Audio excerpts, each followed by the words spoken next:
Let the people hear that voice. Damn, when you hear that name. It was a proud moment for the Asian culture.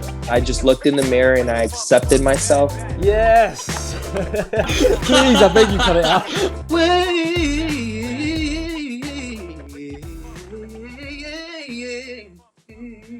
Welcome to Brit Asia TV's Behind the Music. My guest on the show today is Juggy D. He's a pioneer in the music industry with countless awards and accolades to his name. Welcome to the show, Juggy. How's it going, bro? Yes, mate. Thank you. Thank you for that intro. Thank you for coming on the show. How's it been for you? How are you? You good? I'm good, bro. Sweating in this, as you pointed out earlier. But all good. It's rather hot outside. Yeah, it is. How's it been for you for lockdown? Like, what you been doing during that time? Like, it's had its ups and downs. As it would have with something that you can't prepare for and you're not you never saw coming. So everything that you had planned, all your goals, all your short-term and long-term goals have just completely been thrown out the window. So, because of that, it was a little bit upsetting because I was relocating to India with my whole family, with three kids and my wife, right. Which is a big move that you got to prepare for mentally, definitely, and not just physically. You know? Yeah. So it was a bit of a shock to the system because I was like, okay, well, if I'm not going there now, what am I going to do here? I didn't plan that part. I knew what I was going to go and do when I was there because it was all mapped out, right? So, and then that kind of upset me and threw me off a little bit, to be honest. And I was on a bit of a downer. And then I thought, okay, well, a couple of weeks, it should be all right. Don't worry, we'll delay it. We'll go next month.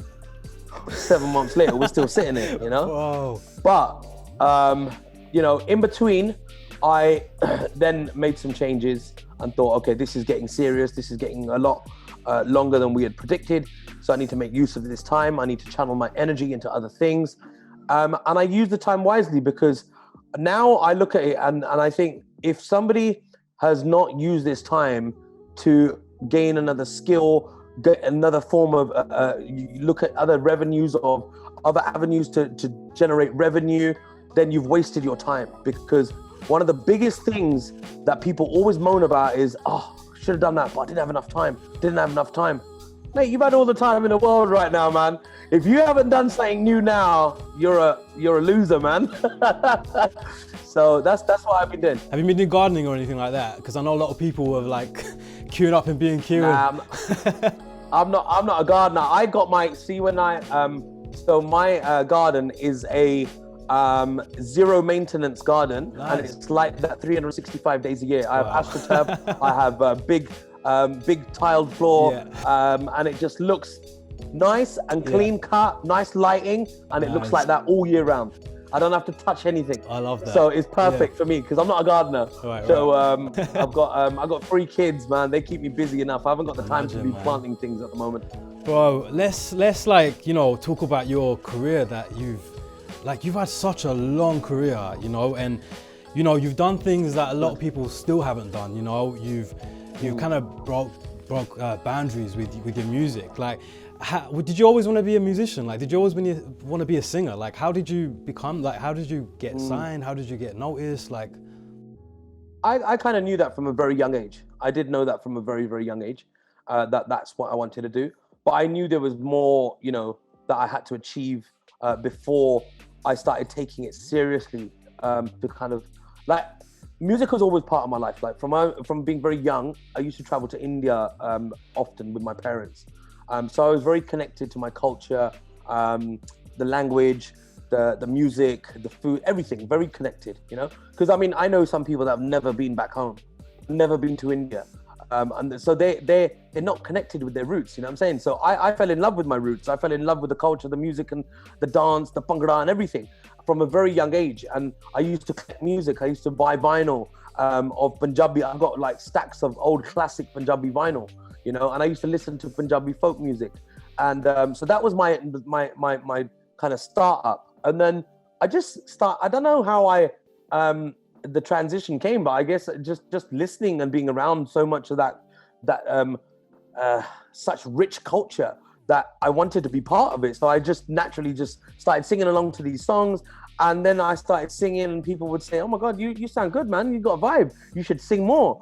And I'm like, okay, you know, so it's carried on. Encouragement gives you, you know, gives you a bit of a boost, and it encourages you to do more. Then I set up a little band at school, and then things just kind of progressed from there, man. And I knew from the age of 13, when I entered a talent competition with a live band, I came first in the singing category.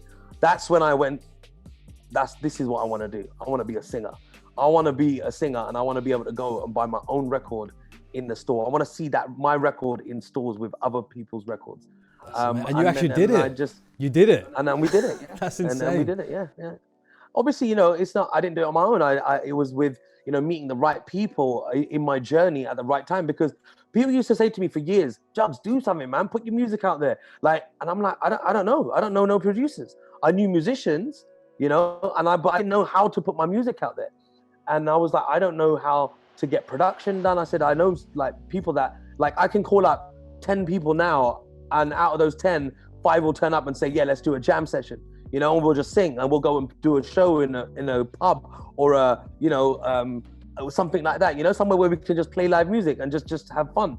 So that's what I used to do. And then people just kept saying to me, you need to put this out. You need to do some music and put it out there. If we like it so much, there might be other people that might like it. And then I said, and I remember saying, I said, look, if it's gonna happen, it'll happen itself organically. I don't know how it's gonna happen, but if it's meant to be, it will. And that's exactly what happened. A friend of mine knew Rishi, introduced us, and we clicked. But it was funny because before I met Rishi, I met DJ Vix. So the first producer that I actually met was DJ Vix from East London, who's a very close friend of mine, dear friend of mine, and we still are friends. But when I went to see him, there was no magic. We didn't click together as you know. He's a great producer, don't get me wrong. He's a great DJ, and he's great at what he does. But we didn't have the chemistry, and you know, we didn't end up working together. And then I met Rishi, and that was the person that was meant to come into my journey. And when you first worked with Rishi, like, do you remember the first time being in the studio with him, and do you remember creating that first record? What was that feeling like? Of course. Amazing, bro, amazing. It feels like my first record came out 18 years ago, you know, and it's called Najina, and that song still bangs on the dance floor now, like, you know, and the reaction to it is phenomenal. It's always, like, you know, part of people's set list for weddings and stuff. It's so great to see, and that song still gets a lot of love right now. And I remember it clearly. I remember the whole process of from meeting him to him asking me to then feature on his album. Excuse me. So I went in, when I went in to see him, it was a very brief meeting. It was like, you know, Jugs, this is Rishi, Juggy. He was like, cool, man, nice to meet you. Okay, there's the booth, do your thing.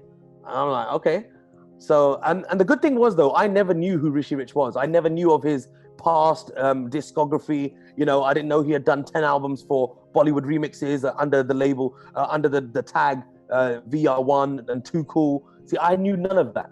So I went in with like no expectations, nothing. No fear. Yeah, no expectation, no fear, no nothing. Did that help you? You know, and I guess, sorry, that must have helped. That must have helped. Looking back at it. Yeah. Wow. So I just went in and sung my heart out, and he sang, sing me your favorite song. And I sang him a song called Putra Jernade by Balwinder Safri. I don't know if you know of Balwinder Safri. But he's a very old school Punjabi Bhangra artist, legend in the game. And I sang one of his songs.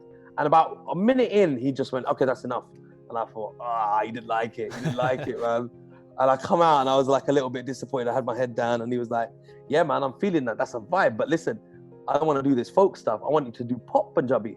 And I was like, okay. I said, but I'd never done pop Punjabi in my life, you know? I always sang folk, like Daldeep Manak and, you know, Jazzy B stuff, like, because I'm, you know, Jazzy B was around for a lot longer than I am. Like, I'm a fan of his music. So that was where it started. And he said to me, come in, I want you to vibe on my album. I want you to do something for it. And I was like, oh, wicked, man, thank you. So I went and saw him on the weekend. He called me in on a Wednesday, did a writing session, which I'd never written a record before that. And then I ended up co-writing Najina, because he said to me, can you write? And I went, no, I don't think I can. I don't know. But he said, have you written? And I said, no, I don't. I just sing cover tracks. That's all I do. You know, I go and do 2 hours in a pub with a live band and do cover tracks and sing my favorite songs. I said, that's what I've been doing. And he was like, okay. So anyway, we sat in the session and I ended up co-writing that song. And he was like, you can write. And I was like, wow, I didn't even know that. I said, there we go. You know, and so there we started that. We recorded. So no, we wrote the song on a Wednesday, and then he was like, okay, take the song, go learn it. When can you come back? And I went, whenever, man. He said, all right, come back tomorrow. I was like, okay. I was like, damn, this guy's quick, man. Like tomorrow, I thought he was gonna say come back next week. Yeah. So he's like, okay, come back tomorrow. I'm like, all right, cool, wicked. And now because obviously I'm getting this opportunity, I didn't want to say no to anything he asked me to do. He was like, come back tomorrow. I'm like, damn, done. I'm coming back tomorrow morning. I'll be here, ready, you know? And I went back and by the following weekend, the song was done. And he rang me and he said, your song's ready. I was like, whoa. From having this dream for this many years of just having a record, man's turned this round in a week. Like, you know, from meeting, writing, recording, and then done, finished. And that was it, man. It was it. That was the start of Juggy D.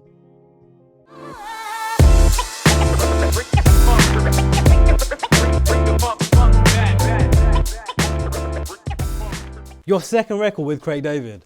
How insane. Yeah. For you at that age, you Mate, must have been like, what the hell? Because I remember Craig David. I was really young then. Of course. He was massive. Of course. Yeah, man. I was blown away, man. I was like, this is mad. Like, I just wanted one record out. Like, that was what my dream was. I just want to get one record out. And this is like, and the next record is like, you're going to be featuring on Craig David's song, and you have to, and that, I wrote that. I composed it, and then we vocaled it, and then I got another one with him after Dance With You on my album. We did, Rise and Fall, and we did Spanish with Craig David. Yeah. So we did 2 records with him. But yeah, that was phenomenal, man. Phenomenal. Unbelievable for a Punjabi artist just to come out with one song and then the next record you're on is with Craig David. Never happens. And I think that's what I mean. You've opened doors. Like, that is just an amazing achievement for your first record, and then to go on to work with someone like that is incredible. Absolutely. Looking back on that time, like, does it feel like a blur to you? Because obviously you said you were part of the Rishi Rich project, and you had Jay, you had Veronica, like, you were touring around the world, you just did so many things. Like, was that, when you look back on that, what do you remember? Like, what do you think of when you think of that era? I remember everything. It was a beautiful time. You know, it was an amazing journey, and we, for the Asian scene, we were the first Asian guys from the scene to kind of break into the mainstream, see us. They saw it was a proud moment for the Asian culture. You know, going back to some of the artists that you've worked with some legendary people like Madonna, like Ricky Martin, Mary J, like Craig David. Like, looking back, bro, does that sound crazy? Like, to you, like, you've done all this, like, honestly, like, it's, you know, Madonna. It does, man. It's even now, like, I pinch myself and think, wow, that's mad. You know, that is mad. Like, the CV is looking dope. You know, it's an amazing history to look back at everything I've done, and it's funny because a lot of the younger generation of now, they don't know half the stuff I've been on, right? I put this record up once, not so long ago. It wasn't one of the remix ones, but it was a song from my album in 2004, and I put the song on my Insta or something like that, and somebody messaged saying, "Yo, bro, this is a dope track, man. When's it coming out?" And I'm like, what? That came out like 15 years ago. Wow. But it's cool. That is cool because we're talking about a different generation now, right? But I think you should maybe post it on Instagram a lot, you know, because I think that is like levels. I was gonna do a little show. I was gonna do a little Insta because of all this whole lockdown stuff. I put together all my old records, my remix records, and we were gonna do a Juggy D. I was gonna do a Juggy D featuring Instagram Live, right? So that we could play back all the songs that I featured on in my career, and that would have included the Britneys, the Madonnas, the Timbalands, and Missy Elliott, and Ricky Martin, and all of them cats. You know what I'm saying? So that was like, I need to reconnect and let people know what I've done, you know, because and that was because people were saying, Jugs, you need to put these songs, like, you need to do something so that people know what you've done, because some people don't know. Yeah, like, the new generation, I guess, you know. Yeah. That's crazy. So, I mean, we've got to talk about your smash hit single, Hum Tum. Like that, like I remember hearing that, like, and I was like, whoa, this record is like, my cousin used to play it in the car all the time. Like, when you was working on that song, did you know it would be a massive smash hit single like it was? You never know. You never know, man. When you make music, man, you don't know what's gonna happen.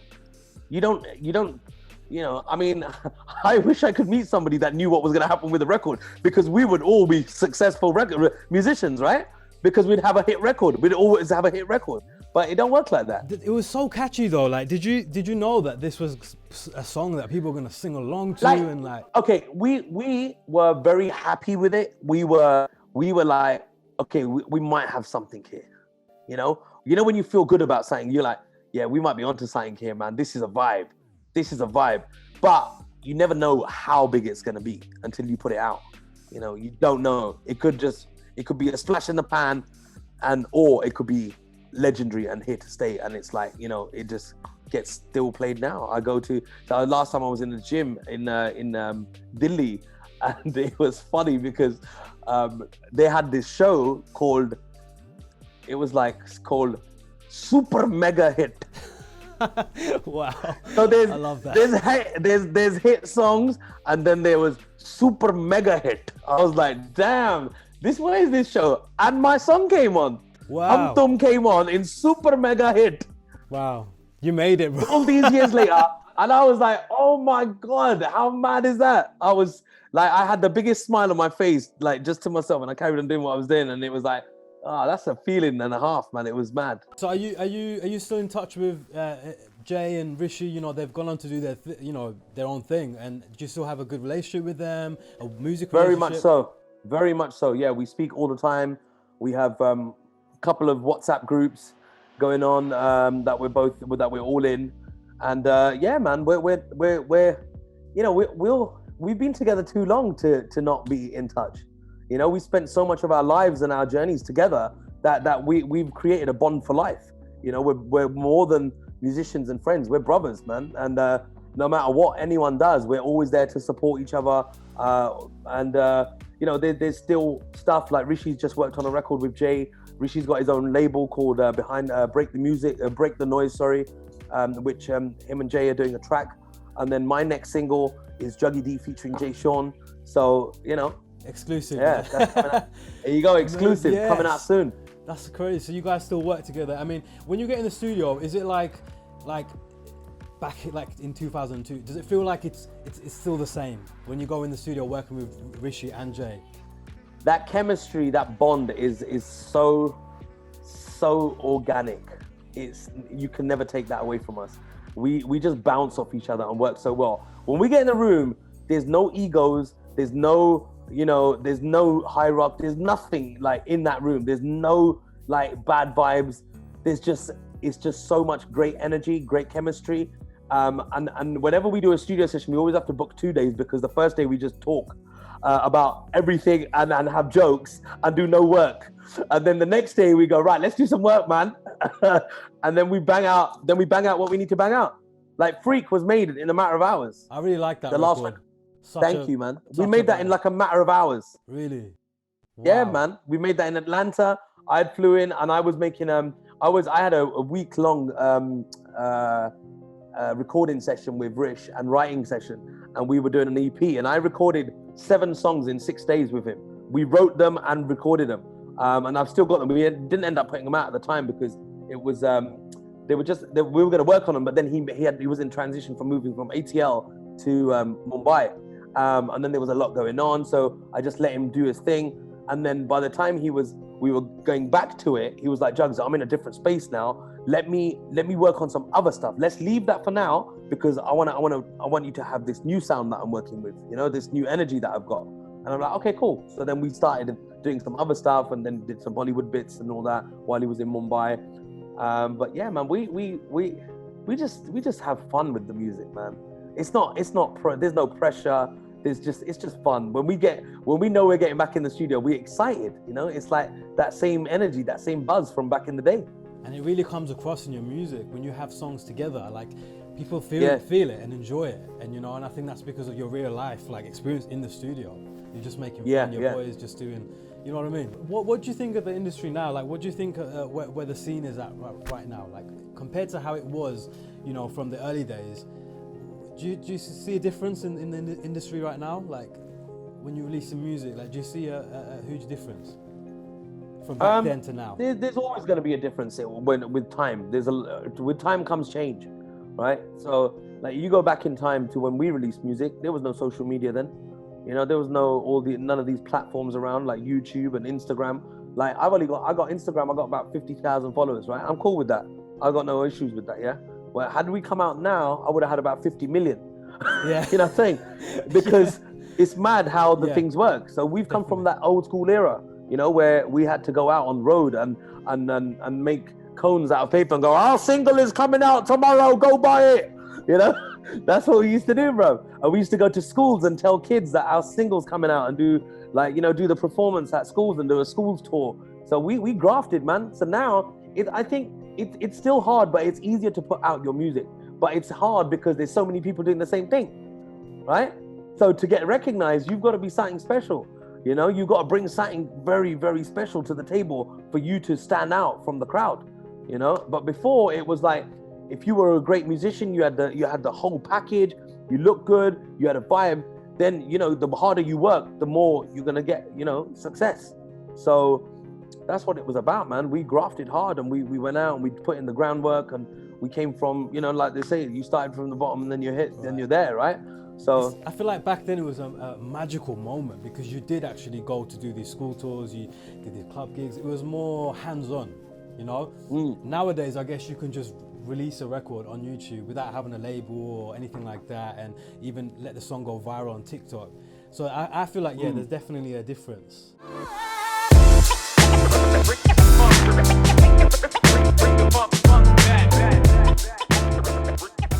How important do you think it is, like, to stay consistent then, like, to drop music consistently? It's everything, isn't it? It's everything, really, isn't it? Yeah. Consistency is key, like they say. Consistency is key in any aspect, whether it's you want your body to get into good shape, you got to consistently eat the right foods, consistently be in the gym, so if you want to stay current, and you have to consistently release music.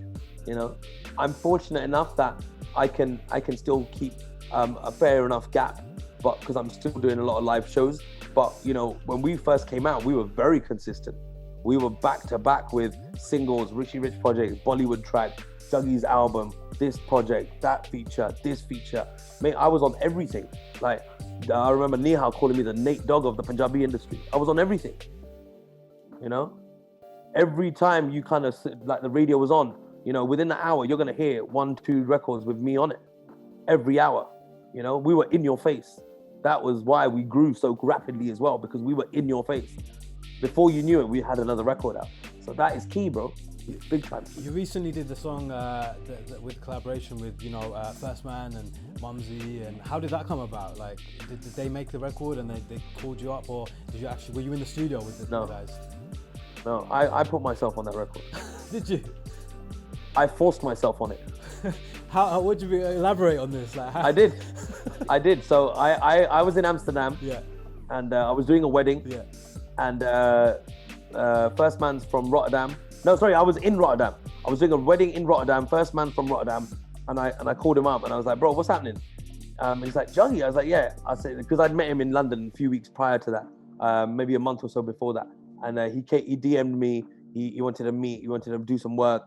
And I was like, okay, cool. And then I met him. Limelight hooked us up as well. So we all met up together, and DJ Limelight and Candyman and him, and we all sat and had a little chill. And we did a little studio session when he came to London. Then when I was in Dam, I did this wedding, and he was like, yeah, bro, come through after your session, come through. Once you've done your gig, come through. I was like, okay, cool. So I went to the studio, and it's a natural thing, right? I had my laptop, my DJ Dips was with me, and natural thing, he was like, oh, let me play you some stuff. I said, yeah, of course, man, play me some stuff. So he's playing me, and then I started telling him about what we were doing, played him some of my stuff, and then he played this one record, like, it was like, Juggy, I want to get you on something, man. I want to get you on something. I'm like, okay, definitely, let's do that. So he plays this record, and it goes down, down, down, down, down, down, down, and I was like, whoa, what the hell was that? I'm like, bro, that is an intro and a half. That just got me like instantly. I was like, what's that? What's this record? He's like, oh, this is something that I'm working on with the boys. The boys have just been down on a writing session. I went, okay. I said, don't tell me who's on it. I said, don't tell me who's on it. I said, I need to be on this one. He goes, bro, I'd love to have you on this one. I said, let's do it. I said, done, let's do it. He's like, okay, cool. He goes, so I'll send you the record then. I went, no, now that. I said, I'm here now, let's do it now. Record it now. He's like, wow. Yeah, he's like, what? Are you serious? I went, bro, cut the loop. Give me the section where you want me on. I'm gonna write it and record it now before I go. I said, otherwise, I'm telling you now, I'm in the vibe right now. I'm feeling it. I'll write something nice. I'll record it and I'm gone. And then you deal with it. I said, because if I go, I said, the same energy is not going to be there. 100%. He's like, definitely. Bro, okay, sick. He was like, oh my God, let's do this. So he's got it lined up and he's cut it. And I said, right, just leave me to it. Half an hour. I wrote my verse, played around with it, vocaled it. Boom, I'm gone. Record's done. Wow, what a story. And you didn't know any artists, any of the artists that were going to... No, you know what it was? Because I didn't want to be influenced by their flows and their melodies. So I didn't want that to influence what I was doing. So all I heard was the chorus that he did. That chorus. And the general nature. Yeah. Yeah. So that's how you know you're a seasonal professional, because you know what, most artists will be like, yeah, who's on this? Let me hear. And I'll try and compete. But you, like, that is a mindset of a real songwriter artist, to kind of just be like, no, let me just do the chorus and I don't want to hear anyone else's, and you have your own vibe and flavor onto that record. Yeah. And look how everything was meant to be, because how my verse sat after Rackstar's verse, lyrically, not even hearing his, lyrically it goes from one into the next perfectly. Like, you couldn't have planned that better. That was meant to be. It was like, when I heard it, yeah, it was meant to be. When I heard it, and obviously props to Haroon B, who produced the song, to have that many people on the record and make every single person sit and sound great was a job in itself. You understand? So hats off to him. Big up First Man on that, and for pulling it all together. And all the rest of the lads that were on the song, man, everyone did justice. Everyone killed it. They did their thing, and everybody had their individual style, and it worked. It worked well together. Do you think you'll make another single off the back of that one then? Like, because that was a huge success. I don't know. I don't know if there'll be another one like that. But we definitely will be working together. I'm due to make a trip to Rotterdam and work with First on some other stuff. You can return the favor, I guess. Yeah. So you can be like your single and then have. No, that's it. Because you know how music works. Sometimes when you know the energy's right and everything, there's the business side goes out the window, right? Obviously you get your royalties and this, that, the other. But it's like, I'm not going to charge you for me to feature on your record. If I'm just feeling it, I'm feeling it. I'm on it. Like, that was the vibe. I'm like, bro, you need to put me on this record. He's like, bro, I'd love to have you on it. And that was it. Deal done. That was it. So now he obviously, it's just a, I did one for him. He'll do one for me. Done deal. That's it. The way it should be. That's how it works. Before we go, can you sing something live for us, bro? Because I know you're a live singer. I've seen so many performances of yours. You sound amazing live, bro. Thank you very much, bro. Thank you. You know what? I will do it, but I'm just gonna say that yesterday I'm absolutely battered today, because yesterday I did the London to Brighton road, the road thing for charity. Oh wow! Okay. And went up the Beacon. Yeah. We did 99 kilometers in 6 hours. Wow. Yeah. How are you charity. even if you talking right now? If you look at my Instagram, it was on there. We posted that yesterday, and my missus was like, she called me when she got up north. She's gone up north, and she called me earlier, and she's like, "What are you doing?" I said, "I'm in the gym." And she went, "What? You're in the gym?" She said, "But I thought you would be out for today, like resting." I said, No, it's a new week. I said, "I'm in the gym." I said, "I'm good." I said, "I'm gonna go pick the kids up in a minute." But yeah, so I'm battered. Physically I am battered, but I just get on with things, man. I just carry on. Anyway, enough of that. All right, so one of my classics, one of my favorites. But I'm gonna sing something which I don't normally sing, because I sing the song with the other artist, and it goes, "Girl, you got exactly what I need. I ain't gonna lie with you, is where I wanna be. Roll up in the club, the finest girl I see. I know that you want me to come over to you and talk. I just trying to keep it real with you. Are you feeling me? Oh, way I'm feeling you. You go call your crew and I'ma call my crew. Cause Rishi Rich, Jernade me coming through. Thodi soni te akh mastani. Tu gaddiyan di rani inni gall sun ja. Tu dil kholiya te mera man moliya. Ik gall ho riya ni gall sun ja. Ho main ta teri naal nachna. Main ta teri naal nachna. See, I just wanna dance with you. Ho main ta tere naal nachna. My bro, wow. I don't think I've heard you sing in English, bro. You sound That's why I did amazing. it. Because you sing R&B, that's why I did it. Because you sing English and you probably don't understand that much Punjabi, Yeah, but you would have known that song. I appreciate it. So that's why I did that for you. Bro, would you not sing more like in English? Because you got an amazing Nah. English voice. Like what? Nah. You never have you tried it? Hey, before? listen, I'm only good at singing that because I've sung it a million times. I can imagine. Nah, but you know what? Your tone, everything was so nice, man. I think you should work on an English song, bro. Mix it up, try it. It'll be the new Juggy. Let me see. We'll see. Well, you know what I always say, or I always have said, that I'm gonna do a record where I'm singing in Punjabi, but I'm rapping on it Wow, that'll be sick. I would Rapping in English. Nah, you got to do it now. You said it, Yeah. bro. On the Yeah, next record. I might do it. I'm definitely. I mean, I've thought about it a lot. But yeah, I might do that. Bro, you know what? It's been an absolute pleasure just talking to you, bro. Like you are, Thank you, man. you know, honestly, you're an icon. You're a legend, bro. And I will say that. Thank you. With like so much Thank you, respect bro. to you, because you know what? You've been in the game for so Thank long. you so much. You're so humble. I can't wait to see what's next for you. I can't wait to hear your next project. Thank you very bro. much. I wish you all the Thank best. you so much. And I'm so happy Thank you did you. this, bro.